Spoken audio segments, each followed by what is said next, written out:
Bonjour à tous, j'espère que vous allez bien, c'est Thibaut de la société DM Trading. Je voulais vous faire une vidéo sur deux trades, un trade gagnant et un trade perdant, parce que oui, des trades perdants, c'est le quotidien d'un trader. Il faut juste arriver à gérer son risque et son capital. Donc voilà, beaucoup de monde ne montre pas les pertes, mais il faut aussi les montrer. Et donc on va montrer à la fois un trade gagnant, qui sera peut-être le trade de 2023 sur le marché français, et également une perte sur le marché américain qui était dans de belles dispositions, mais voilà, qui n'a pas fonctionné.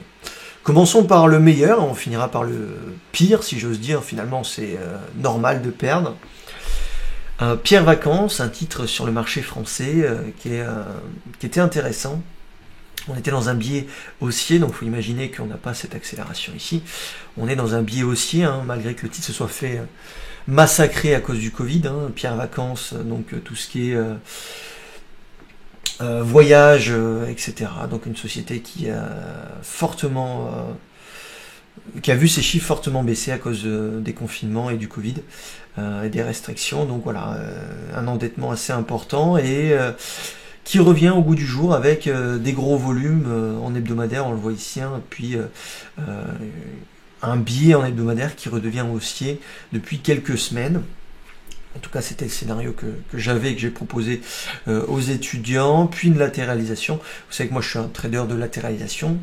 Il me faut un biais haussier, puis une latéralisation, et je vais rentrer à la cassure de cette latéralisation. Il faut aussi quantifier, voilà, est-ce qu'on est dans la première latéralisation, deuxième, troisième, quatrième, cinquième, pour voir un petit peu l'âge du mouvement et voir si on a des probabilités de rentrer sur une explosion. Évidemment, plus le mouvement est vieux, plus il y a des chances que votre scénario avorte.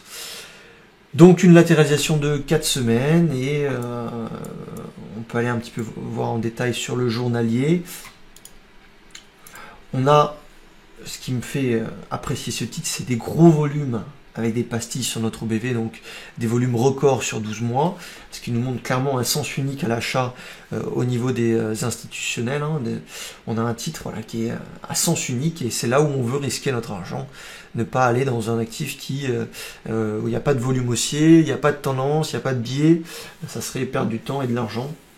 Donc on prend le risque, on voit une figure d'absorption, un range, et on prend l'achat à la sortie de ce niveau-là.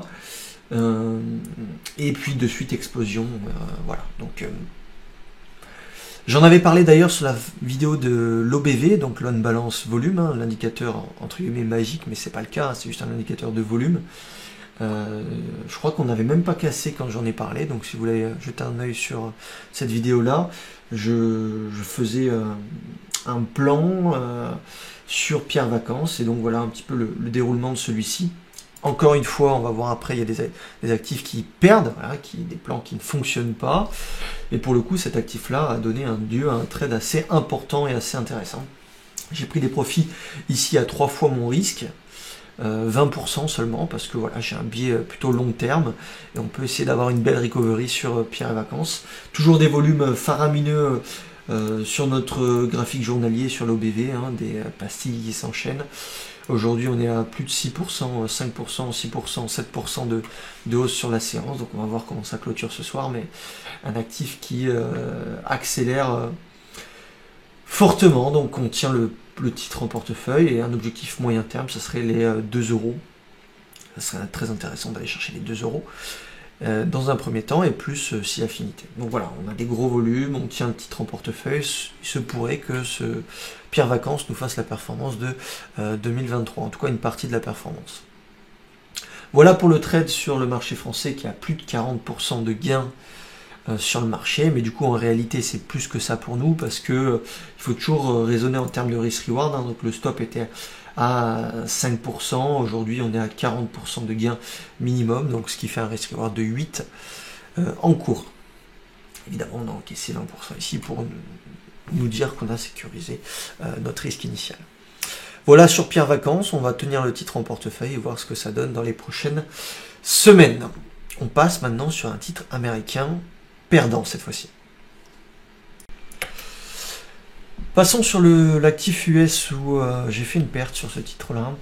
C'est un actif qui a des fondamentaux sympathiques, surtout un biais à momentum haussier, donc c'est ce que je préconise uniquement dans mon trading. On voit que la force relative est juste ascendante, donc un actif qui surperforme la majorité du marché américain.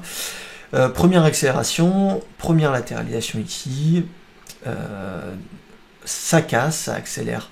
Donc on sortit de range. Alors cet actif-là, je ne l'ai pas pris, simplement parce que j'étais pas sur le titre à ce moment-là. J'étais sur d'autres actifs, essentiellement le transport de gaz et de pétrole, donc on ne peut pas tout prendre. C'est dommage parce qu'il y avait un joli scénario ici. Mais du coup, voilà, deuxième accélération, on relatéralise. Et là, on se dit, bon, bah, deuxième latéralisation, c'est plutôt une tendance qui est pas trop vieille non plus. À partir de la troisième latéralisation, on commence à s'inquiéter. Mais voilà, donc je me suis dit, on va tenter la sortie de range. Évidemment, sur cet actif-là, vous avez des volumes, hein, pastilles vertes et bleues, qui nous indiquent qu'on est sous achats des institutionnels, sous accumulations. Et un seul sens unique, évidemment, celui à l'achat.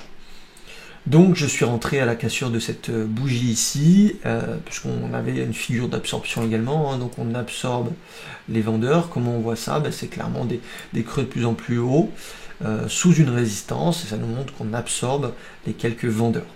Okay.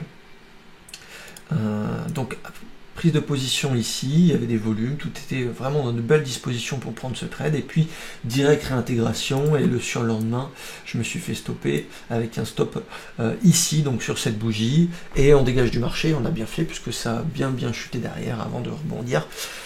Voilà, un trade qui avait toutes les caractéristiques pour faire un trade sympathique et performant, et qui a échoué, avorté. C'est le risque de notre métier, et c'est normal de perdre sur des scénarios qui sont de qualité. Alors là où il faut vraiment distinguer votre trading, c'est est-ce que je perds parce que le scénario est de qualité mais que le marché, voilà, on a décidé autrement, ou est-ce que je perds parce que je fais n'importe quoi, que je ne respecte pas notre process, mon plan de trading, mon stop loss, etc. etc. Ça, c'est vraiment quelque chose qu'il faut se poser comme question, c'est est-ce que je perds et que c'est justifiable? Est-ce que je perds parce que je fais des bêtises? Et donc là est la difficulté d'étudier un peu son trading et de voir ce qu'on a fait de bien et ce qu'on a fait de moins bien. Pour le coup, là, on était vraiment sur un actif qui était tip top, hein, des fondamentaux assez intéressants, et puis des volumes haussiers, même avant la cassure ici. Donc le seul petit bémol, peut-être, disons, c'est qu'on n'était pas sur la première latéralisation, mais la deuxième. Donc la tendance était déjà dans un, on va dire, un petit peu avancé, mais bon, première, deuxième latéralisation, c'est largement prenable, donc il fallait le tenter. Voilà deux trades expliqués rapidement. Je vais pas expliquer le process des rotations, je vais pas expliquer le process de sélection. On pourrait parler de plein de choses du point de vue technique et aussi au niveau des analyses, des screeners.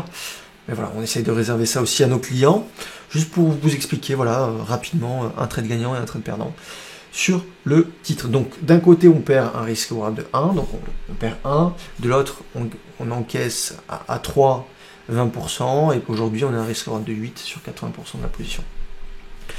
Ce qui va faire que vous allez gagner, c'est tenir les trades gagnants et couper les trades qui avortent comme ELF. Et c'est ça qui va faire un petit peu la différence entre le trader qui vivote et le trader qui gagne de l'argent. Ok. Évidemment, il y a les conditions de marché qui entrent en jeu. 2023, début 2023 est assez exceptionnel, en tout cas sur le marché français. Sur le marché américain, j'ai l'impression qu'on se dirige vers quelque chose de sympathique, mais pour l'instant, c'est pas encore d'actualité. On verra cette semaine.